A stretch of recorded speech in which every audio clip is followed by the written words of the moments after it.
Good day, everybody. Hello, out there in internet land. In internet land. Yeah. I don't know. I just made up a space that I just thought of. Welcome to the Couch's Corner podcast.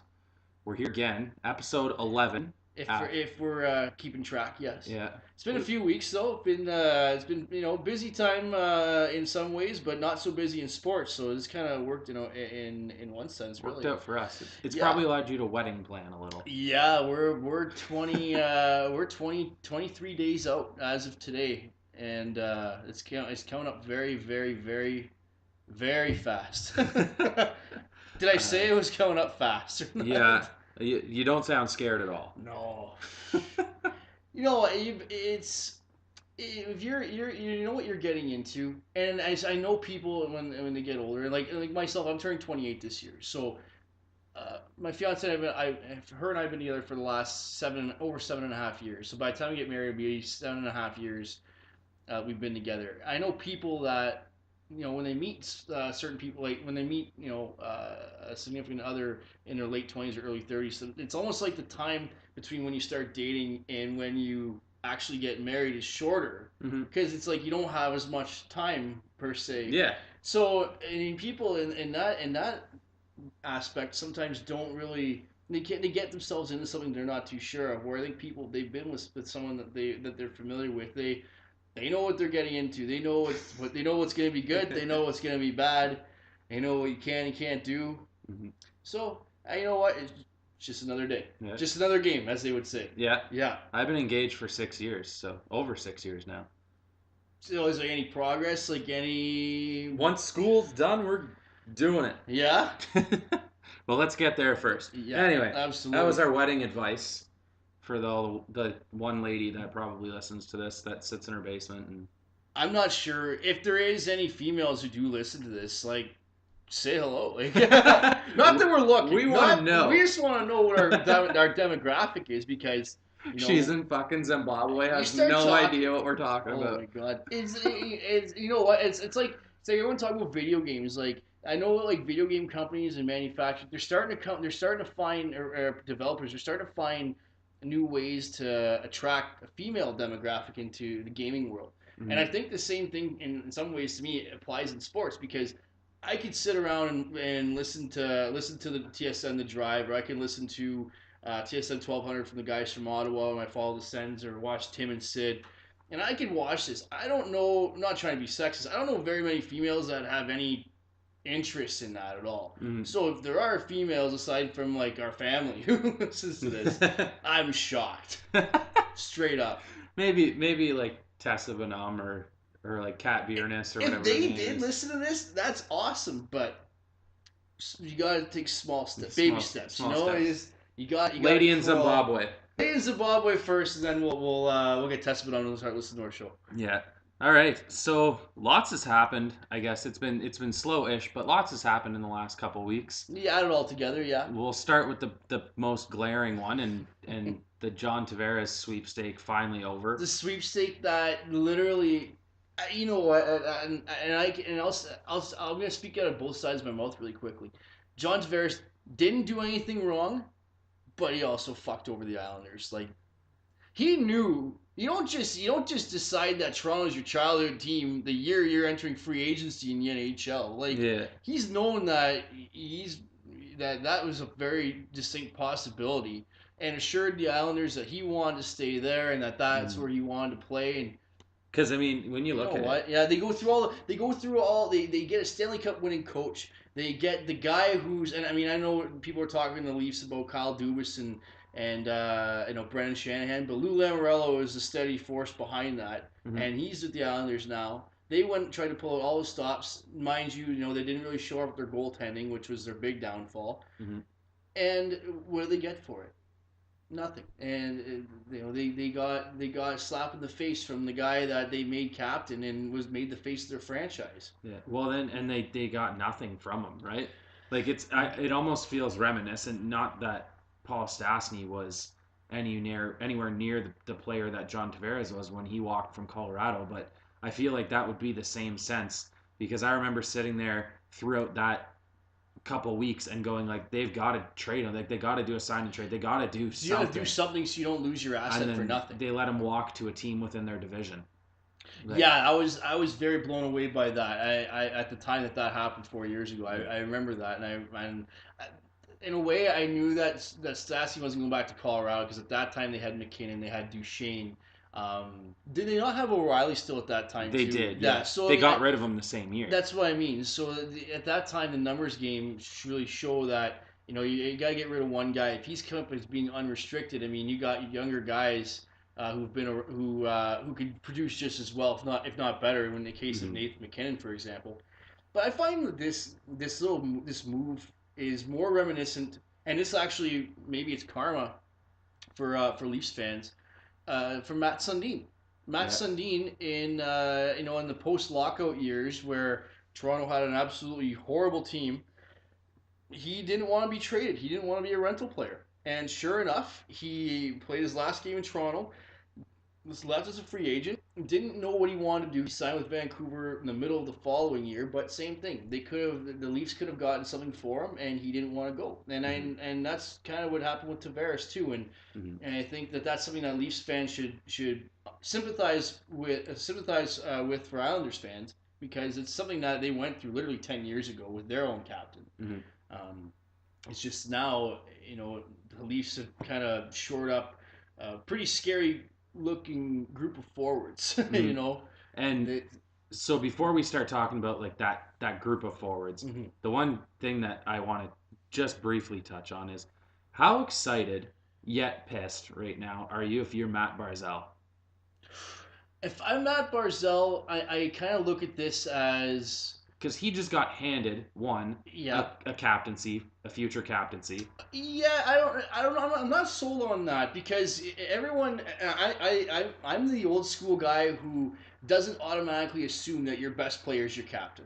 I'm not saying Yeah. he like yes he's their best Like Matt player, Martin could be their captain this but year. You know well, what I mean? I'm more of the I believe that one to me defensemen should be your captains. Defense wins championships. They're usually your guys who see the game from the back end, Mm-hmm. and they're your grittier guys, right? A lot of the A times. lot of times. I mean, yeah, in general, yeah, So, I could see that. but then there's the business side of it, and I'll bring it. We're going to talk about Carlson later, but the smartest thing that they could have done was name Carlson captain when he did, or when they did, Yeah. because that's what made him stay. And that's what are you going to do? What are you going to do to make people want to stay?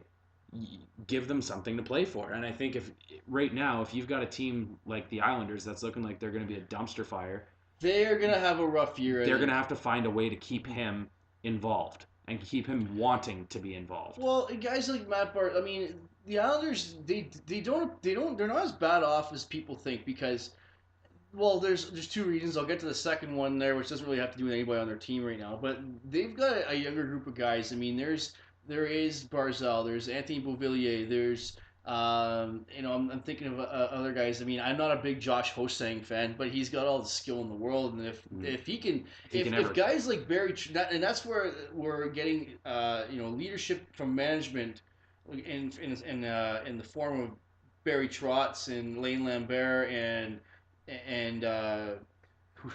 Mr. Burns here. I'm thinking of here, Lou Lamoriello. Yeah. Do you not find he looks like Mr. Burns? Kinda. Kinda does, eh?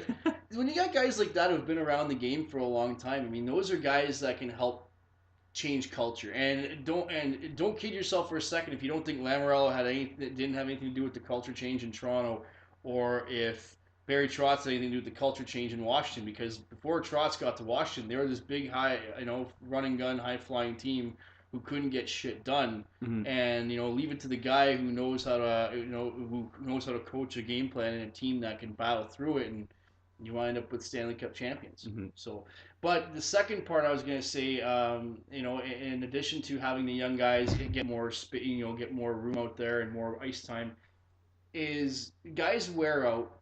And I think of John Tavares as a guy who's turning 28 years old this year. He's the same age as me. Fall birthday, so very close to mine as well. And 7 years from now, he's going to be 34, turning 35, and making $11 million a year against the salary cap. Mm-hmm. And you're telling me that a guy who's 34, 35 years old is worthy of $11 million cap hit. And John Tavares is not the fleetest of skaters. He's not known for blistering speed.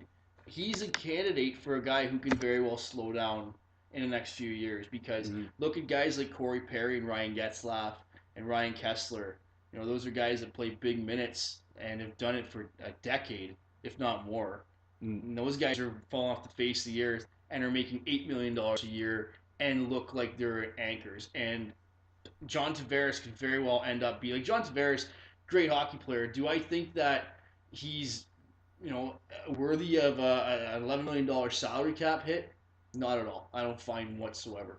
Even if it was the Islanders, he would have stayed with. I think the Islanders Mm-hmm. maybe the next couple of years are gonna be rough, but by the time you hit 2020, 2021, you get into the next few years after that. This is in some ways, not saying all, because I think that this move hurts them, Mm-hmm. but in the long run, I think they dodged a bullet. Yeah, it could be one of those like, he signs, he goes, okay, well, I'll sign.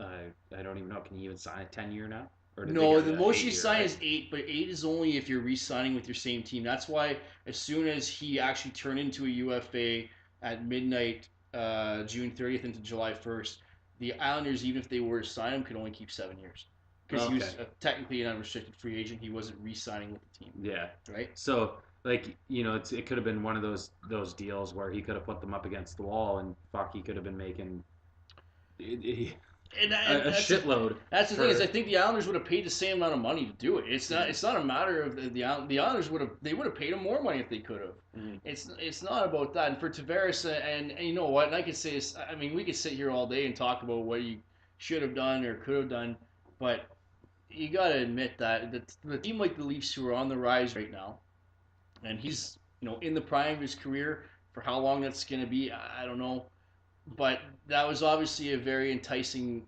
factor is the fact that you can go home, play for your hometown team, your childhood favorite team, Mhm. and they're not a dumpster fire. You're not just signing with them because of the hometown team. You're signing with them because they're a good team, Mhm. and they have potential to make some noise next year.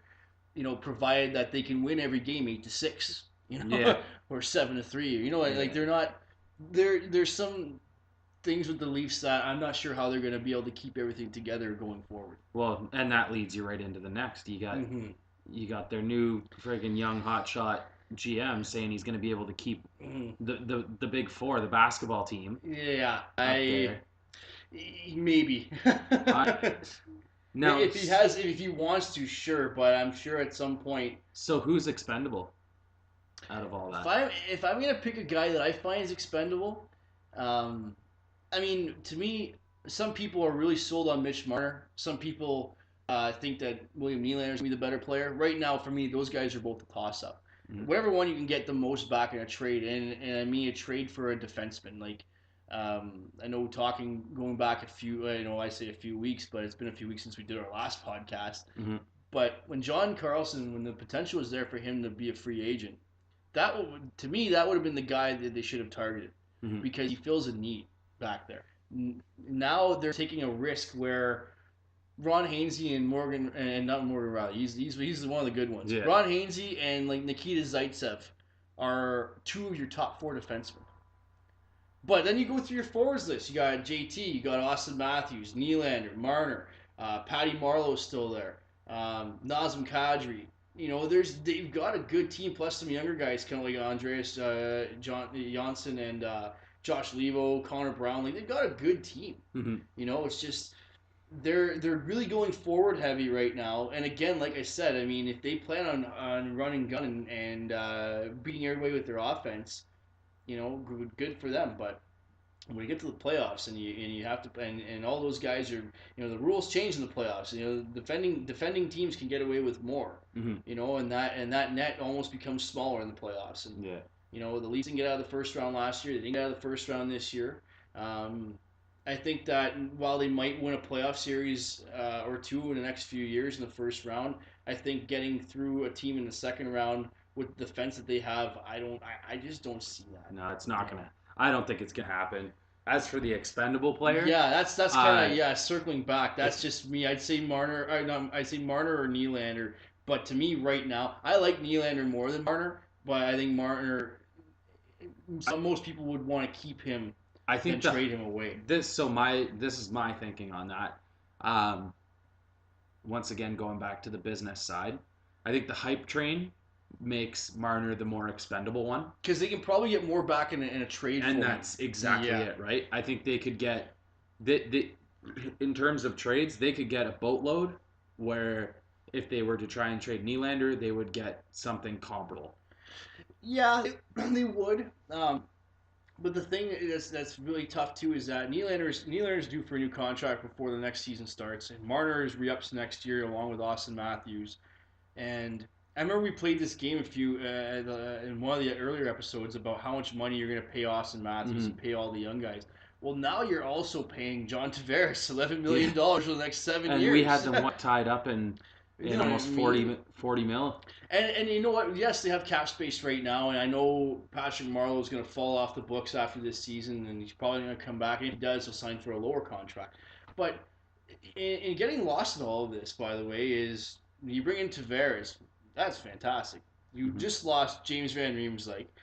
I'm not a big Bozak fan, but you lost Bozak. Mm-hmm. I know a lot of Leafs fans and a lot of analytics guys out there will rip on Leo Komarov, but Leo Komarov was one of Mike Babcock's go-to players, and he doesn't have him at his disposal anymore. No. So there's going to be some guys that are going to be playing in some situations that are not ideal. That's good for growth in some cases. In some cases, you're putting them in unfamiliar. Like William Nylander and Mitch Marner are not your penalty killers. No. You know what I mean? Like this is And guys like that are going to have to play other roles. they lost a lot of grit over. Well, and that's the thing with Dubas is that, and everyone always references Moneyball. You know, you ever Mm-hmm. see the movie Moneyball? Yeah. I thought it was one of the coolest movies that I've seen because I've never seen sports looked upon in that way. But it's baseball. It works. Mm-hmm. In hockey, I mean, there's so many variables in hockey that Mm-hmm. intangibles. Like in baseball, you don't have to worry about that 6'7", you know, outfielder coming in and laying you out as you're trying to. You know, I'm just trying to use an analogy right now, but in you're talking about guys who are like physically imposing. Brooks Orpik, for example. I'm not a fan of Brooks Orpik. He was a beast in the playoffs because Mm-hmm. he's just built that way. He's built to be hard on those guys. And he still sits unsigned. That's you know what that when he got traded to Colorado and subsequently got bought out.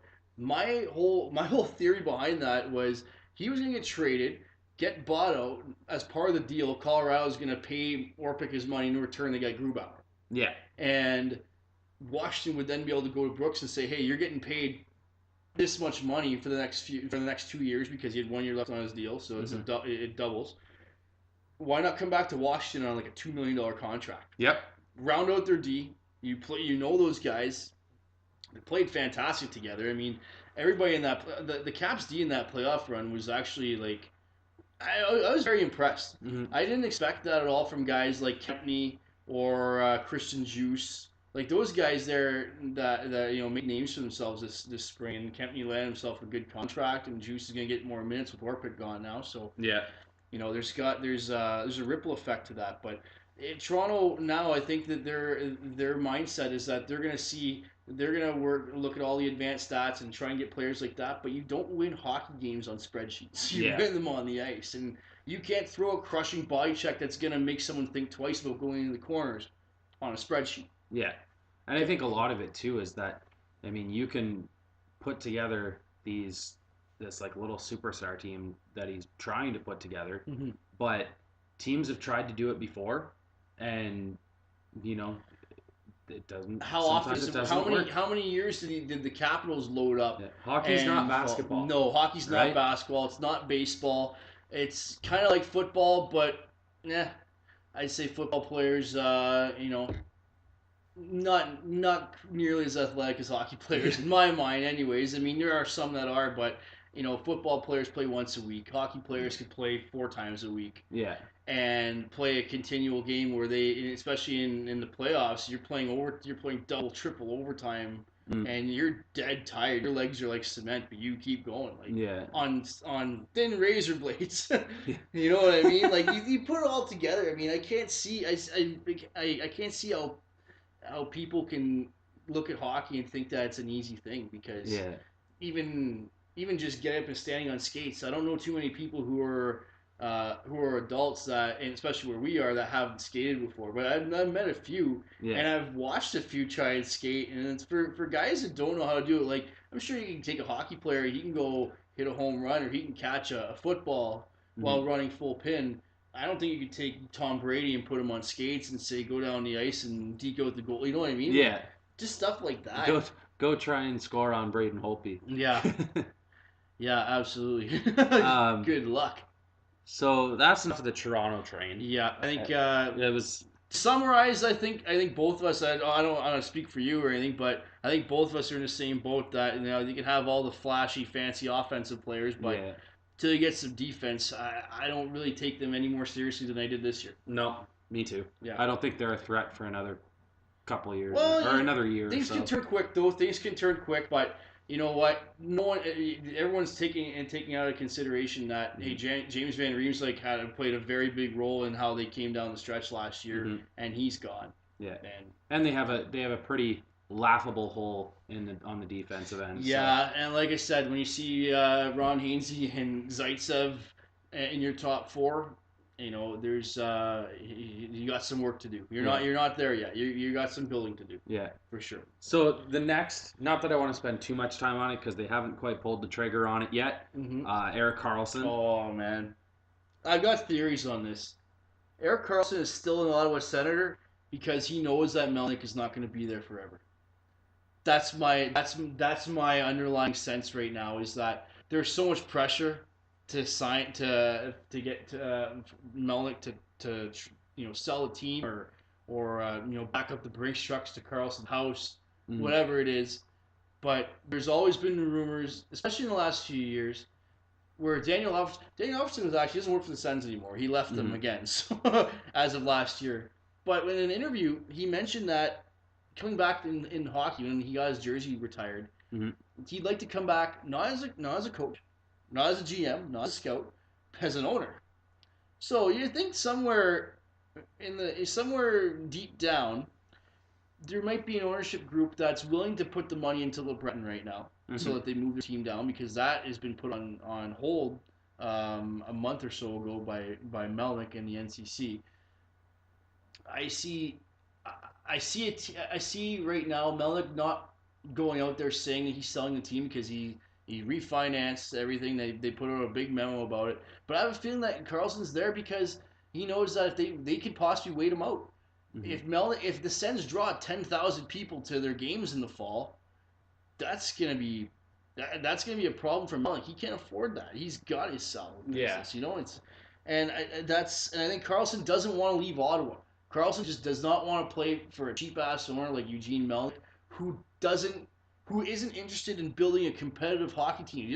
He wants to have a sustainable business. He doesn't give Yeah. a shit about how good this team is, and that's what hurts knowing as a fan knowing that Carlson doesn't want to leave. The owner does not want to make the team any better or pay. There's no small coincidence that they haven't really signed any free agents this Mm-hmm. year. They haven't been any players because they don't want to spend any money. They're they're in no man's land right now. So then, in saying that, do Yeah, you think Pierre Dorian is in Melnick's pocket, or do you think he's on the side of the team? Pierre Dorian is the. I feel bad for him because if he trades Carlson, and keep in mind that much like Max Pacioretty on the Canadians, Mm-hmm. everyone knows it's no secret, and it's crazy how all these leaks always seem to get out. But it's no secret that these are two teams that want to move these players. Mm-hmm. So if the Sens don't want to encounter the same fate that the Islanders had, and they don't want to let Carlson walk for nothing next year, because the big rumor seems to be he wants to go play in Tampa, and again another team that show me where you're gonna fit him in your salary cap. You know what I mean? But they have the luxury of having no state tax on their Yeah, income, no so state tax, you and don't they have to just pay. locked their biggest.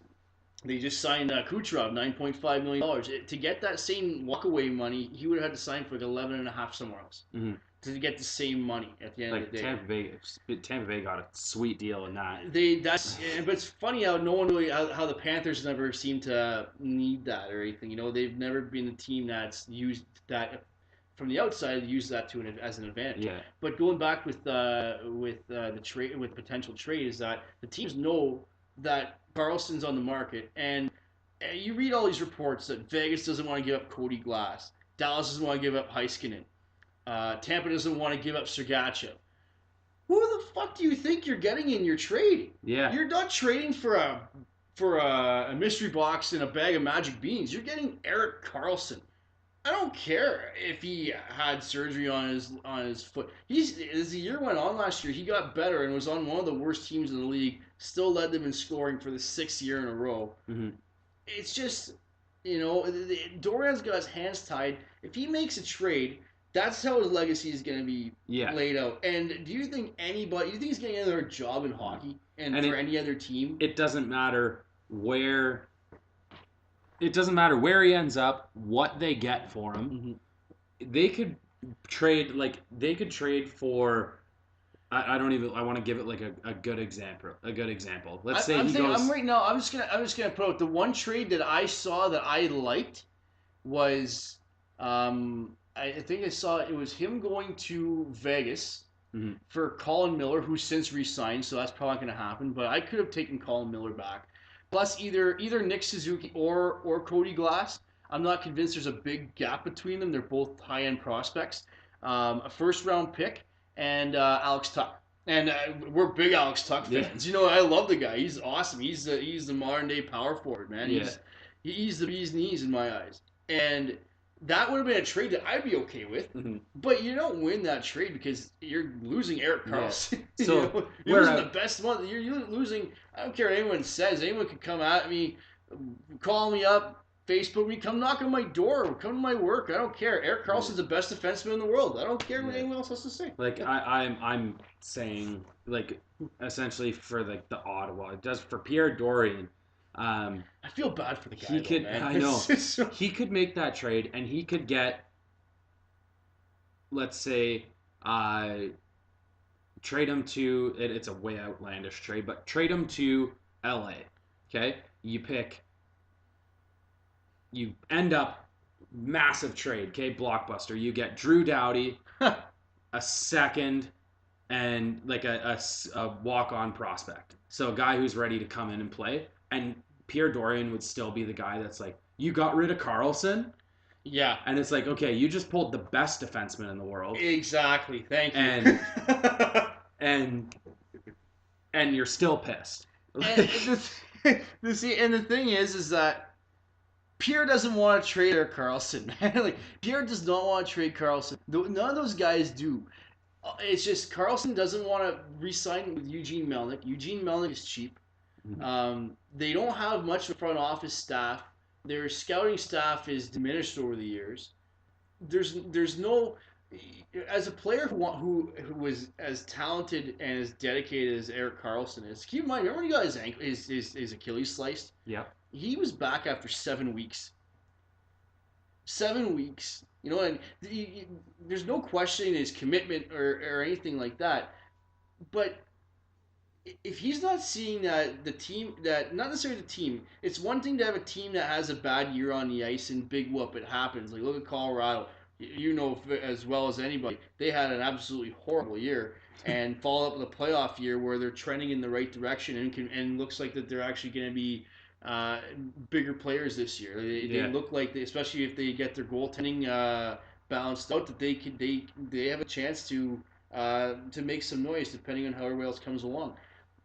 Karlsson doesn't see that in Ottawa, and I think a lot of guys are like that too. And I'm kind of worried in the sense where Mark Stone's up for salary arbitration, Cody Ceci is too, but I've got my feelings about that, and I know Sens Twitter loves Cody Ceci. He's a lightning rod out there. But Matt Duchene, all these guys, they're looking around, and obviously there's going to be some money there. But Mark Stone's a guy who can easily get $7 million a year on a contract.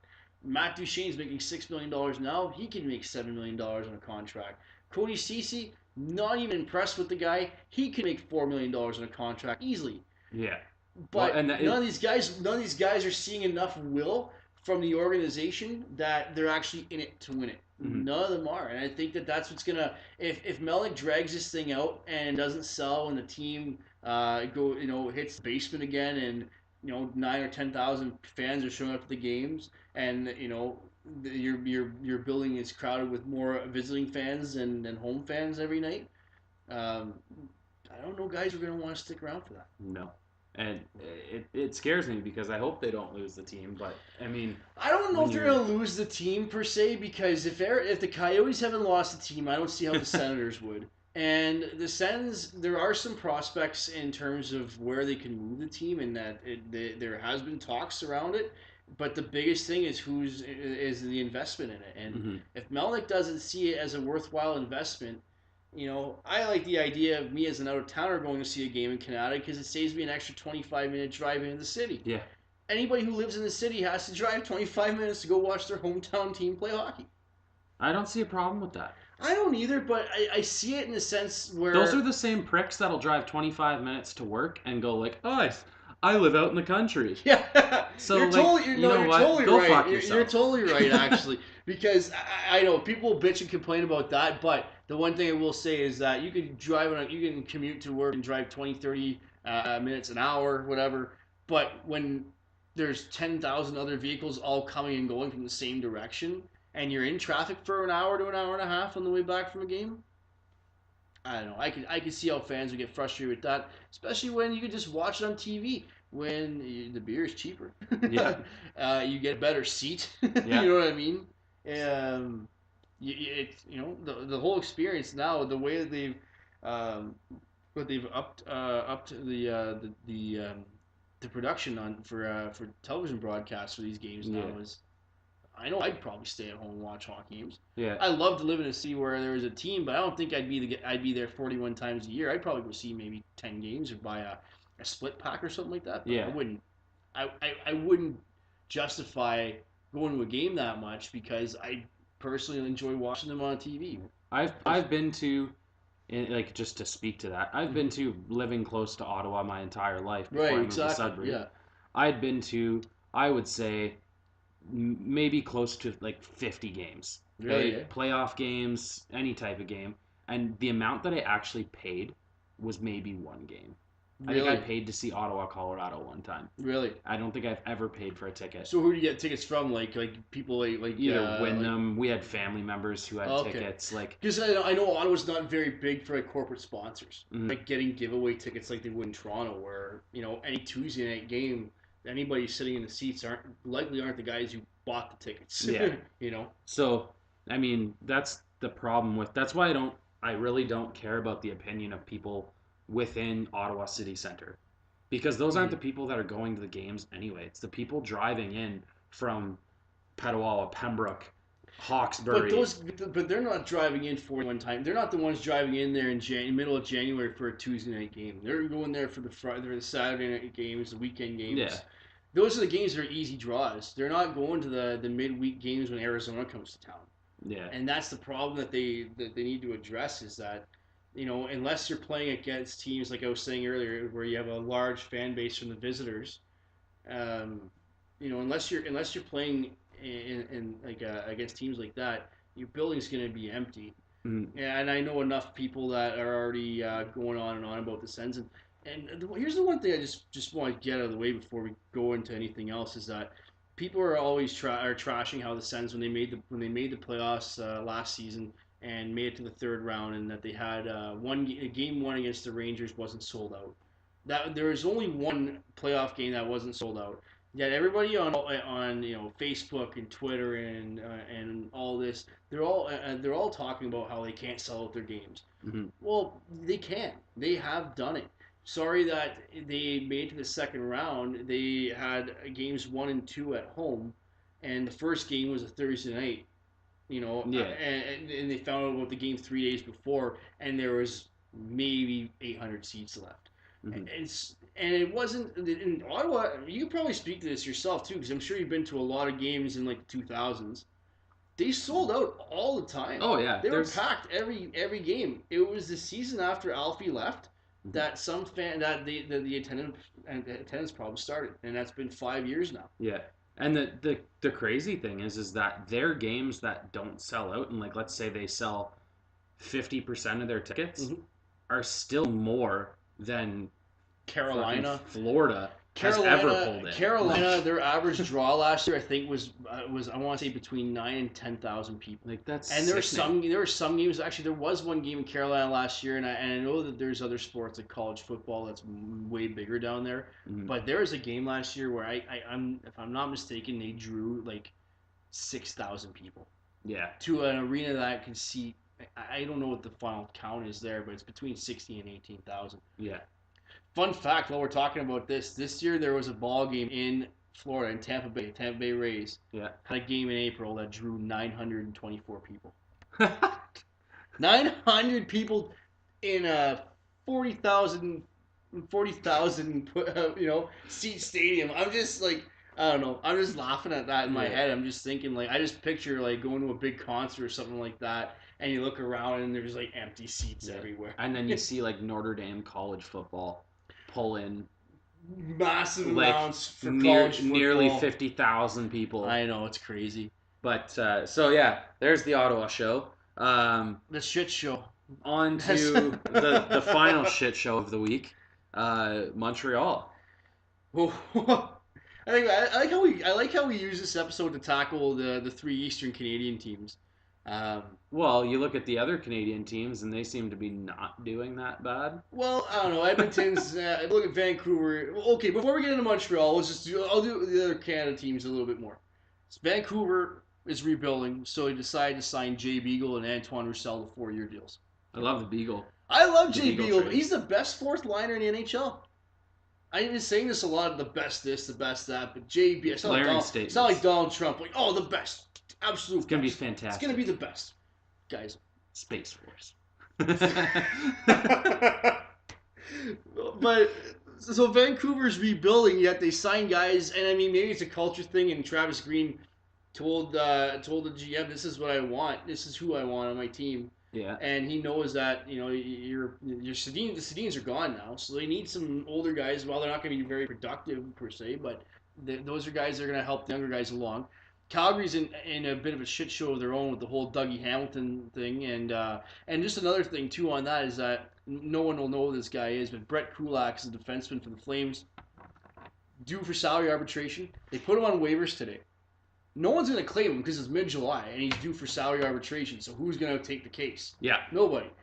So now he's going to pass through waivers tomorrow, and they're going to use that. The Flames are going to use that in an arbitration hearing and say, "Well, you're up for grabs, and no one wanted you." Mm-hmm. And they're gonna get him for dirt cheap. That's exactly it. So Calgary's got their own problems going on. Edmonton, is Lucic getting traded? Is he not getting traded? Did he just have a bad year? Are the Oilers? Is the defense going to cut it? And then Winnipeg, great team, but same thing with Paul Stastny or with John Tavares to the Islanders, although on a much smaller scale. But the Jets actually went as far as to trade Steve Mason, which was a salary cap dump, but also gave away Joel Armia, who was a good third, fourth liner that was really coming into his own. Mm-hmm. Open up cap space, and then Stastny bolted to Vegas. So there's Western Canada for everybody. Yeah. But we got the Habs though. Yeah. And if there's another GM that I wouldn't want to be right now, it's definitely Mark Bergevin. A lot of his own shit is his own doing though. Yeah, I mean he's made really. Like I wouldn't want to be him because he's an idiot. And the thing is, he was always regarded during his playing days as being one of the best teammates and big prankster. One of those kind of guys. But, jeez, how do you go from dismantling your team? You traded Subban for Weber. You traded Sergachev for Drouin. You traded Galchenyuk for Domi. So you got Max Domi, Shea Weber, and Jonathan Drouin for, 3 players who are better than them. Yeah, and I guarantee you Galchenyuk is going to make them eat their words this year. Galchenyuk out in Arizona where he's not going to have a spotlight on him. And don't get me wrong, I think Habs fans are going to love Max Domi because you imagine Domi and Gallagher playing on the same line. Like, you put them on the ice against Brad Marchand and oh man. That's like Marchand Like shit and disturber Neal line. together. Oh my god. Chris Neal? No. Or James Neal. Chris Neal. See, Chris Neal's a good guy. James Neal's the asshole. I don't know. Calgary signed him, so yeah, Western Canada again. But James Neal's one of the best, like one of the most underrated players he in the is, NHL. but he's also a very dirty player. Look it up online, Oh, man. yeah. He's a cheap shot artist. Through and through, man. He's up there with the worst of them, and I'll never change my mind on that. But yeah, I mean, Pacioretty, they're saying that they don't even want to negotiate, like they're not even interested in negotiating a contract extension with him. Yeah. So there's your guy that's over the last handful of years has been one of the better goal scorers in the league Mm-hmm. on a very team friendly contract with under $5 million a year. You're captain, and you just want him gone. Yeah. You don't even know what you can get for him. You don't want him back. And to me, it doesn't make sense because he's you want to those veteran guys. The veteran leadership is what the Habs need. They need Mm-hmm. guys. I mean, I know everyone says that they went out and got Alsner and all these other plugs, but really they don't have the steadying presence. No. And this is what I thought was going to happen. I thought in some way, as soon as I heard that Pacioretty was not wanting to be re-signed, which happened fairly early in the grand scheme of Well, things. it's been a few weeks. So even going back with the Carlson trade front, it's been a couple weeks now where nothing's happened, nothing's materialized, no rumors even for that matter. So it ties in what I wanted to talk about in like one of our last topics, which was the Ryan O'Reilly trade. Mm-hmm. I thought for sure O'Reilly was going to end up in Montreal. That was the rumor, right? I thought, and I thought that early in the season.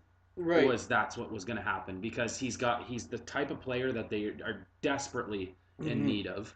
A center who wins a shitload of faceoffs, is willing to play that gritty game At both ends of the ice. and yeah. And at the end of it all, can score. Yeah, he's no slouch offensively by any means. And he has a tendency to stay out of the box, which is like, for a guy and that's what I find that very interesting. For a guy who plays, I wouldn't say he's a hard-nosed player, but he's not an easy guy to play against, and he throws his weight around. He's not shy, but he doesn't take penalties. Yeah, he's very disciplined. So I thought he was going to end up in Montreal, which then made me think like, what's the package that's going back to Buffalo? Right? There was something word of like a three-way trade though at the draft, something involving the Canadians, the Islanders, and the Sabres, and I think I don't know specifically, but it had something to do with the Islanders getting the Habs' third overall pick that they used for Kotkaniemi. The Islanders giving up one of those picks to the Sabres, and then the Canadian like one of their first rounds. So they had 11 and 12 back to back, and they got Dobson and Wallstrom. And Buffalo was going to trade O'Reilly to the Canadians. That was supposed to be the three-way deal, but the Habs didn't want to move from the third pick. They didn't want to leave that, So looking at what Buffalo had got for Ryan O'Reilly, can you imagine what Montreal would have? Can you imagine what Bergevin would have given up had he said yes, and it would have been a 2-team deal? No team taking salary, no team to dish off things that you don't want. It's crazy to think because I mean you see almost like the overpayment that he's made in trades before, and I mean I don't know. He knows what he's looking to do, but he's also got the tendency of trying to put a square peg into a round hole. Like Jonathan Drouin's not a centerman. No. Traded for him, he's going to play center. End of the season, not playing center. And then now they're gonna have Max Domi that's supposed to play center. Apparently, apparently they came out and said that their intention is to keep on left wing. Okay. So they might because he did play some center in for the Coyotes last year. So does that mean Philip Deno gets a little bit more of a call this year? He could. He just got re-signed. So there's going to be a bit of a show me stage there with him. But their team's not good enough. They don't have enough offense. They got, I mean, guys like Andrew Shaw, Jacob Delarose. Like you go through a whole list of players on their team, and they just don't have a good enough team. No. And if you're trying to trade, and you're a goal-starved team who wants to trade away your captain and best goal scorer, and meanwhile you have a goalie signed for the next 7 years at $10.5 million a year. Something's gonna happen. Yeah, and I would be surprised if there's not anything going on in the background with that. I think they are looking to trade Price, but I think it's one of those situations where they're gonna want everything they're gonna want a team's whole friggin' top 6 roster for him. Yeah, and then Price is gonna go to a team, and there's not gonna be. He's gonna get there, and then he's gonna be the goalie, and where's the rest of the team? Mm. You know what I mean? It's gonna be something like that that's So coming up. so it's just to find that team that's Yeah, it's you gotta find. You gotta find basically teams who want to who can absorb that if that is gonna be if that is an option. yeah. And I mean, again, is Mark Bergevin going to be the GM known as Chain Carey Price? Yeah. But also $10.5 million a year for a goalie is a little crazy though. Mm-hmm. You know what I mean? Like that's just a little much. Now I see we're into part 2. We're working overtime tonight.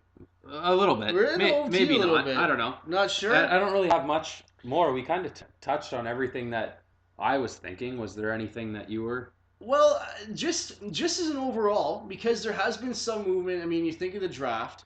I mean, you think of the season coming up, and obviously the unknowns that are going on right now. I'm gonna pick your brain for a little bit here while we work a bit of OT.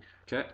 I want you to give me your 3 most improved teams and your 3 teams who, I guess, least improved, got worse, worser. Is there a word? Is that even a word? That's not a word. Worser. You didn't get done good. Didn't get. That's a bad English right there. So yeah. So your 3. So the 3 teams who improved the most, and the 3 who are gonna take steps back next year. Obviously, Toronto is probably I would say the most improved. Yeah. I would, based on the fact that I do think that they're the type of team that can win games in a season 8-6.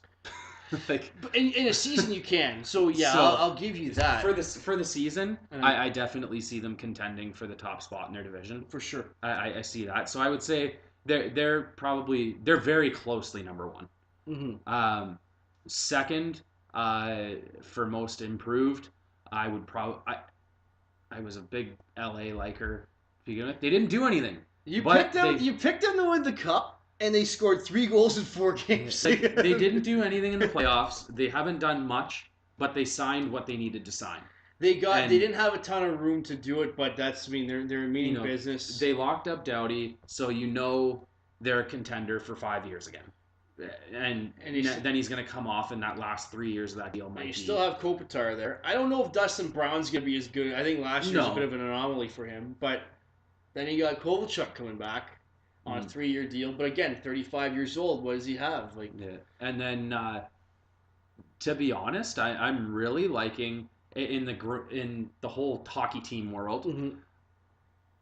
Although they've been kind of like helpers throughout the whole process, I really think Arizona's actually going to do something this year. This year is the year they make the playoffs. I think they're actually improved. We talked about Galchenyuk. I think he's going to make Montreal eat their words 100 times over. Oh man, is he ever? Is he ever? And they've got Clayton Keller, who played well last year. He was at the beginning of the season. They were like, holy shit, who is this kid? Yeah. What is he going to do for us? Fell off kind of later on, middle of the season, and then picked up right near the end. It's tough with younger guys too. It's tough. They hit that wall. Now that he's played that year, I think he'll be rock solid. They've got OEK on a deal that he wanted to make. He signed it before he was actually able to. They came out and announced that here's what he's signing for. Here's how much he's making $8.25 million a year. So he wants to be there. And then you've got Antti Ranta, and Darcy Kemper. You got Kemper, both of them. Who are, I've said it before, I think Kemper is one of those guys that he's going to be very Manny Legacy-ish, where he comes into his starting role very late in his life. So just like Brian Elliott. Who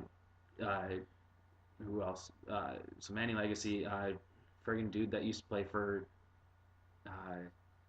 Manny Fernandez. Manny Fernandez. Oh my God. See, there's a good one. That's a name I haven't heard in a long time. So I think he's one of those guys that'll come into a starting role later on in his life. Yeah, I think this is kind of the start of it, right? I think that this is he's had chances. So he's had chance in Minnesota. That didn't work. because obviously Devin Dubnyk came in. Talk about another guy who got really hot when he got older. Yeah. Goes to LA, and they got Jonathan Quick there. They don't need anybody else. I mean, we Mm. got Quick in net. Yeah, they could part with him. But I think Arizona is a good fit for him because you have two guys that are in in that role where Antti Ranta was a backup in Chicago and then backed up Lundqvist in New York, and now he's got his now he's last year was his first chance to be a starter, but obviously went through a little bit of injury problems at the start of the year. They didn't get off to a good. The Coyotes were horrible at the start of the year last year. They won twice in their first 20 games, Mm-hmm. so of course that I think that their goaltending, especially with either one of those guys, that if Ranta doesn't work, then you can put Kemper in for a few games. Yeah. You have that option where not like you're the Rangers or the Canadians or insert any team here who's paying their goaltender an absurd amount of money Mm-hmm. and have to play your backup 40 times a year. Yeah. Okay, So so you topped it off here. So your top three, you got the Toronto, Leafs, Kings, Kings, and and then the the Coyotes. And it kind of toss up wise. I think Vegas has done what they need to do too. I think But they made their move. They've gotten another um, centerman, but they lost Neil, they lost Perron. I'm not willing to acknowledge Vegas any more than Still, that. they're not even an expansion team anymore, man. No, I'm Really? still I'm s- I still I loved the process. I love that they came out of woodwork and put Mhm. together a winning team and this type of thing.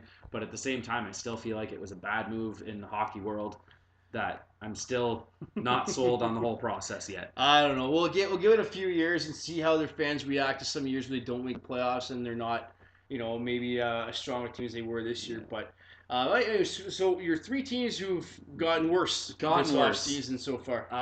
So the ones who've gotten the most worse are the not done good ones. The not the man, The, this is like I hate to be if we had a producer here right now, like he'd like kick the shit out of us for Probably. this podcast just because like We're hiring. apparently as long as you don't judge. Like, Yeah. we're human, like to have a beer or two and just hang out, but we like to make up words occasionally Yeah. as well. So Uh, so the first, there's a lot of me that is say Ottawa, but to be honest, I think it was already predetermined that Ottawa was it's going to gonna have a be shit show. gonna get worse. They haven't even lost. They haven't even. Carlson's still there. Yeah. Like they have. Like they're not even rock bottom But- yet, man. Like they're still. But Above water. Montreal's clear and above the team that's gotten the worst. Yeah. New York, like the Islanders, obviously out of the John Tavares deal. And then to me, Detroit. Number 3, That's just that's they a have strange done one. shit. That's a strange one because they don't have any cap room, no, and they signed Vanek again. They re-signed Mike Green and they signed Bernier to back up Jimmy Howard and give them an option in net. But they don't have for a team that finished as poorly as they did last year. I have no idea how they could be maxed out the salary cap right now. Although I do like that because they drafted Zadina, right? Yes, don't remind me of And that. I love what came out of his mouth. Because it's gonna happen, like, man. I'm gonna fill their net with goals. And you know what? I love that mentality. Why didn't when he made that comment? So he was referring to just anyway. He made the comment of he's like I'm gonna make them eat their words. They're gonna be picking the puck out of the back of their net. And he was referring to the Canadians who had the third overall pick, and he played in the Quebec League last year too. Mhm. Talked about the Sens who had the fourth pick. But he didn't say the Coyotes. Like he let them off the hook. I think maybe it's because they play in the same division as the Habs and Sens. Like I see that, but I was really pulling for the Sens to pick up Zadina, and they went with Kachuk. And at first I was livid. But watching the development camp week, He looks good. and he's first and foremost he's bigger than I thought he was. He must have grown a little bit in the last 6 months since we've seen him at the World Juniors, but he looks unreal out there. And this is a weird one. He got drafted playing in college hockey, so he's got a couple of options, or he's got 4 options. He can either go back to play at Boston University. Mhm. He could hop over to the London Knights of the OHL because they have his rights, and of course the London Knights have every good player's rights. He can play with the Sens. If he makes the camp, he has to sign a contract to see if he can make it. Or if he signs a pro contract, he can actually spend next season playing in Belleville, the AHL, because he wasn't drafted out of major junior. So he's got 4 options of where he can play next year. Or he could go. Could he not go back to school for that? He can. That's one of the options. He can go back to Boston University and play there. Now, could you imagine if he goes back to university and decides not to sign one? That's don't even see, and that's the exact reason why part of me is hoping that he jumps to the London Knights. As much as I hate the London Knights because of how good they are and how they always seem to have all these good players fall into their laps. Like Sudbury Wolves come calling. Oh, I'm going to play. I'm going to go play over in the USHL this year, and then maybe I'll play college hockey after. I'm just pretending this is a good prospect. Yeah. And then the London Knights come around and be like, so, you want to come play for the London Knights? Sure. Where do I sign? And they always seem, and they. I mean, I don't know. Maybe there's some kind of an investigation that could be done, but if the London Knights are making money for the OHL and the Canadian Hockey League, who's gonna say anything? Yeah. They've got one of the best arenas in junior. They've got obviously a good program with the Hunters in there, but to me it just seems a little unfair how they get all these guys, especially after they tell other teams that they're not playing in the OHL. Yeah. Do you have another question? No, actually, those. Well, you said your worst. So Montreal. Yeah. The Islanders, and who was the third one again? We were just talking about Detroit. Okay. And not that they got worse. They just didn't get any better. They just didn't do what they needed to do to get better. If I had to pick, I'm surprised that there's one team that we spoke of pretty briefly, and we even talked about them before we hit the record button today, with the St. Louis Blues, and I think that they've actually improved more than anybody else in the NHL. They've just replaced their 2 centermen, so they still have Braden Chen, so they've gotten. Ryan O'Reilly and Tyler Bozak came in. David Perron's back for his 3rd tour of duty with the Blues. And they signed Robbie Fabry because he missed all of last year. That's what we were saying earlier. His contract's under $1 million. So this team, they've got a lot of high-end, high contracts, and maybe they might need to make a move to clear some space at some point. But just what they did to improve. They got rid of Patrick Berglund. They got rid of Vladimir Sobotka. And, yeah, well, they're good, serviceable players, and I think they'll be okay in Buffalo. Again, when the best player gets acquired, that's the team that wins the trade. Yeah. And I think, to me, Ryan O'Reilly does exactly what Berglund and Sobotka provide, and he does it himself. Yeah, and even like more so. I mean, he's and again, he doesn't take penalties. Like he doesn't put you behind the 8 ball. They're the team that I say it every year because I said it this past winter as well too when the Blues were really hot early in the year, and I said, you know what, Pietrangelo looks like he's going to win the Norris Trophy. He was that dominant in the first month and a half of the year, but then they kind of faltered and they got beat up by the Avs in the last day of the season for that last playoff spot. So there's definitely gonna be some redemption there. They'd be my most improved team. Second most, I don't want to say Toronto because in my eyes, you lost Van Riemsdyk who outscored Tavares last year. To me, that's a wash. Teams who have gotten better, that's a tough one. I think the Florida Panthers, as much as and I'll hold off on Mike Hoffman. They got good. The Florida Panthers got better. They done got good. You know what I mean? The Florida Panthers got better. I'm trying to think of who else I think. I think the Carolina Hurricanes with trading Noah Hannafin, who's a good player, but maybe wasn't as good as he was touted coming out of his draft year. But adding Dougie Hamilton to that defense core. Yeah. And that's huge. They need to do something with that though now. They need to figure out what they gotta do. And as for the least improved, I mean, yeah, Ottawa definitely is up there. The Anaheim Ducks they didn't really do much to improve because they don't really have the space. But they still somehow signed Adam Henrique to a contract that pays him nearly $6 million a year, again for the next 6 years. Yeah. Which is like, come on, like really? You know what I mean? Like to a guy who's this is just me. You're probably going to trade in 2 years. Well, who's going to take him, though? That's the problem. Is that he's a guy they're going to want to trade in 2 years, but where's he going to go? So who's going to take him? Who's going to clear space? How much of this contract are you going to have to eat in order to not choke on it? You know what I mean? Like I am excited to see what the Devils can end up coming to do out of all this year. Because I think they're they're on the ups again. They are. The one thing that's going to be tricky for them is the fact that Corey Snyder is out until December with after surgery. I think So Kincaid can do it though. Kincaid can do it, and he proved it last year. He got to stay. He started some playoff games. He was looking. Corey Snyder in the new year wasn't really that good. But Kincaid though is not a bona fide starting goalie by any means. I think he's a good maybe a 1B or a backup who can play 30 to 35 games. But I don't think he's one of those guys that can split the net evenly.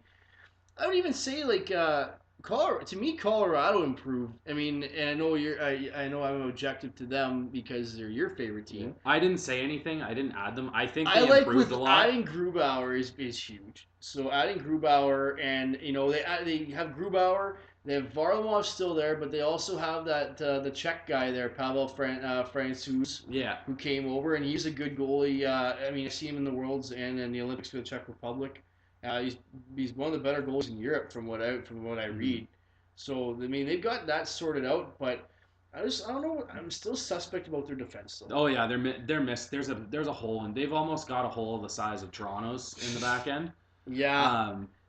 That was a dirty joke, and I didn't even mean to make it. But anyway, I didn't even know that's what happened.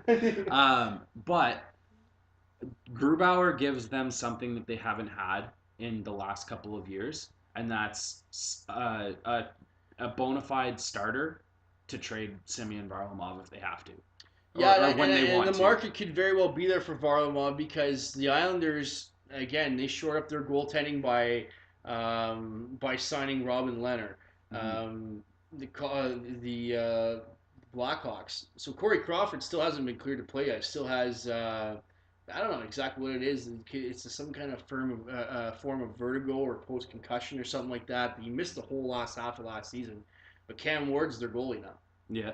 Did you know that? I love Cam Ward. I like Cam Ward too. I think out of Carolina, he's one of those guys. I think he's gonna be really good. I'm curious to see, and I mean, and it's good for the Blackhawks because of that Hossa trade to Arizona, the whole money flop thing, that they've actually opened up some cap space.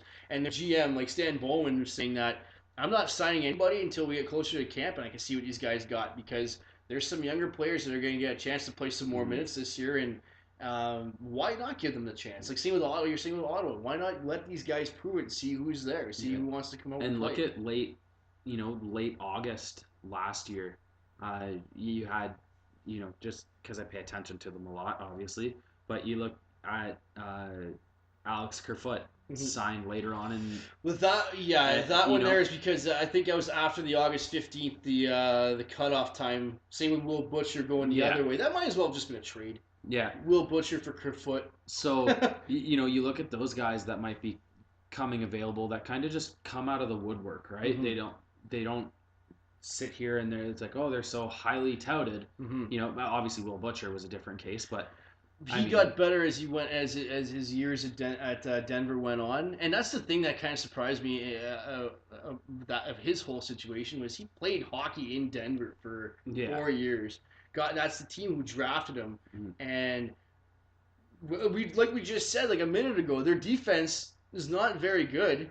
He would have had a spot on their top 4 if he had just signed the dotted line. But you want to go to New Jersey, and I'll credit that because I noticed a lot that the Devils are really big on American players, and I mean they got a coach, John Hines, who spent many years coaching NCAA. So that's kind of what I think what drew him over there was that fact. But I mean, I don't know. I think there's still a lot of time left. We're mid July right now, or towards late July. Once August rolls around in training camp, but I think that I think it's been really quiet the last couple of weeks because until there's more news about Carlson or more news about Pacioretty, there's really at this point in time nothing is really going to happen with all those free agents who haven't signed yet. All those guys are going to sit on the sidelines until the big dominoes fall, and then everything else is going to fill up. So.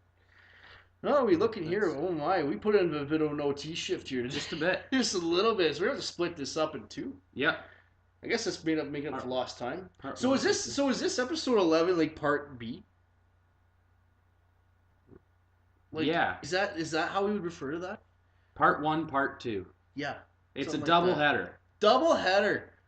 I Good old, like that. good old baseball reference. Yeah, baseball reference. Hey, it's double headers on hockey night in Canada. I like watching the late games, but yeah. So what do you got planned for the rest? I know we're gonna probably get back on here. I'm not sure how frequently you are. I mean, depends on what goes on. But what are your Mm, plans for the rest of the summer? What do you got going on tap?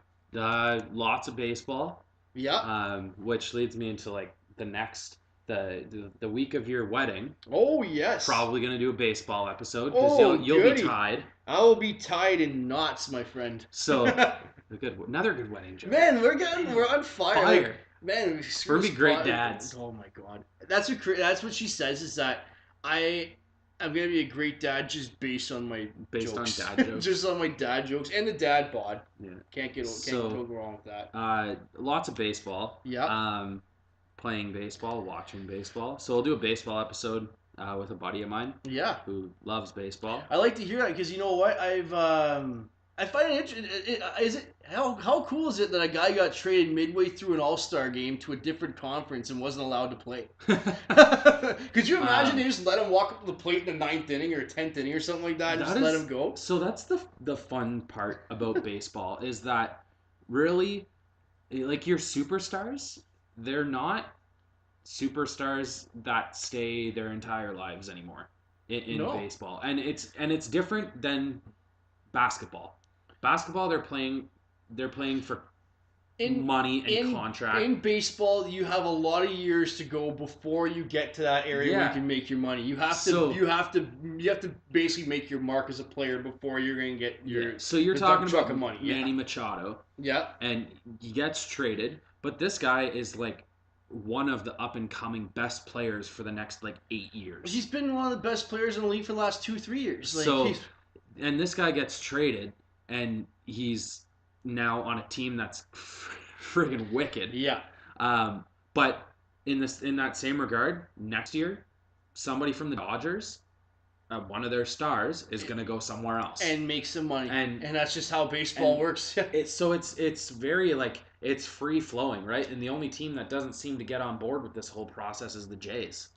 It's different though because they have to pay We're in Canada. we're in Canada. You have to pay So- your guys. So you get paid much like Canadian NHL teams. You get paid by your fans and by your sponsors and your TV contracts in Canadian dollars. You have to pay American dollars to your players. Yeah. That's exactly why they lost David Price a couple years ago. And I think the number was what was Price's contract? I think $217 million from the Red Sox over I don't know how many years.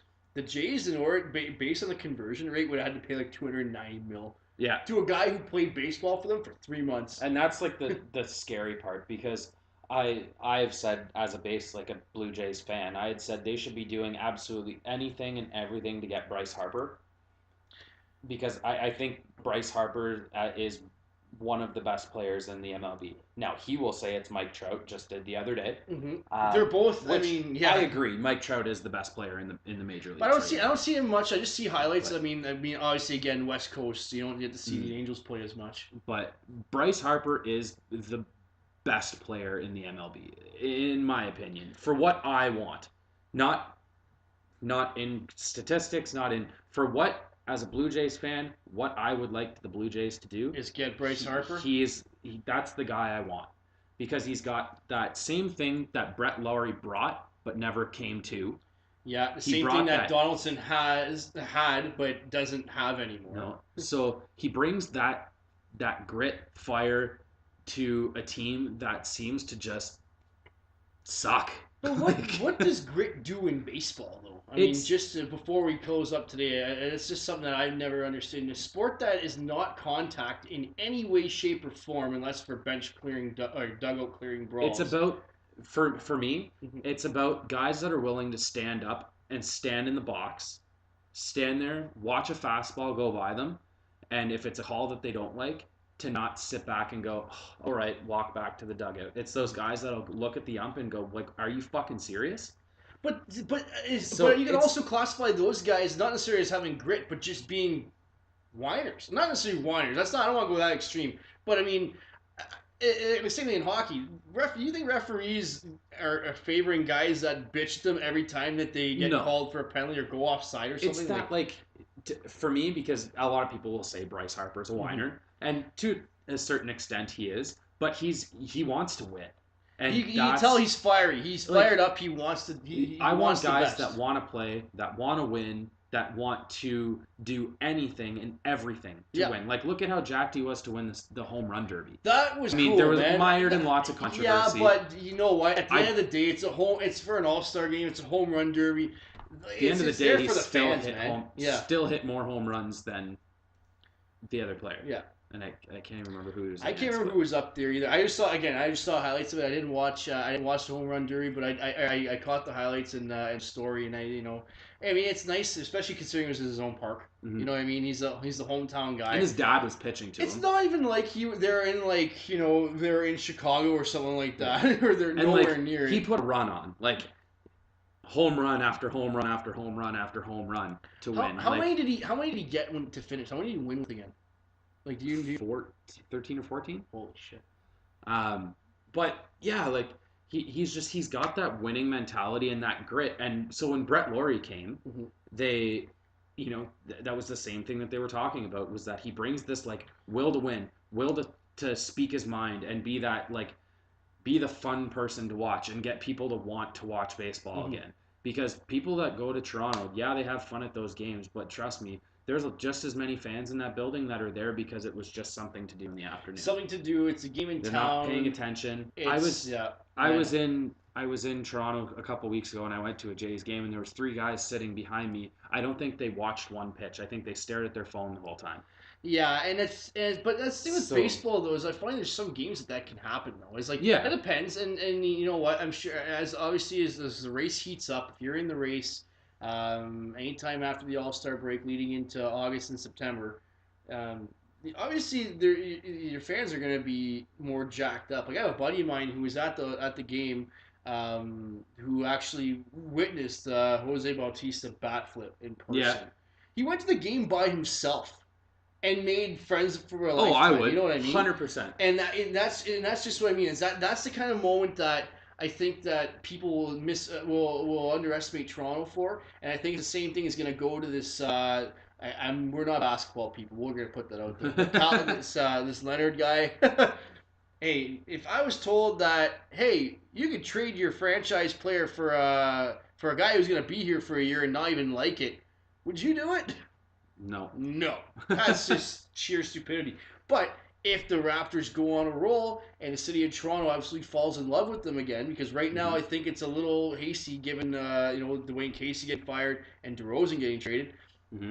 that could be a market that a lot of people find appealing, mm-hmm. In those sports. And just to like speak to like the actual being there to the game, I as a diehard hockey fan, I have more fun at Jays games than I do at a lot of hockey games I go to.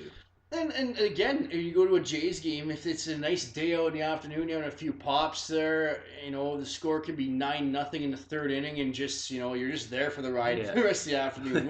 You're right. There are some hockey games there where I could be in an arena of 18,000 screaming fans. I could just be sitting there, just watching the game intently, not talking, not cheering, not doing anything. Maybe I'm talking to myself because I do that a lot. As you probably guessed that by listening to our podcast. But I can sit there at a hockey game and pretend like I'm the only person in the building and mm-hmm. just fixate on it. Where it's not as fun of a social event. I don't go to hockey games with a big group of people, mm-hmm. but I'll go to baseball games with 20 people. Sure, why not? You know what I mean? Like, just stuff like that. Yeah. So yeah, that's been episode 11 and 11 and a half. Yeah. We're close to a 12-pack. Yeah, and we'll catch you in next week, a couple weeks. I don't know how many weeks. Well, we'll play it by ear, man. But you know what? Anybody who's listening out there, I know it's a long summer and it's been hot in our region. There's been 66 forest fires in northeastern Ontario where we are. There's some shit going on around here. So you know what? As we go along, we'll post online every so often to let people know what's going on. But if anyone wants to hit us up, and you know what, we'll be active on Facebook, on Twitter, however you name it. Come find us. And again, come down to my work and tell me there's another defenseman better than Erik Karlsson, man, and I'll show you the door or the bottom of my foot. All right, catch you next time. Next time.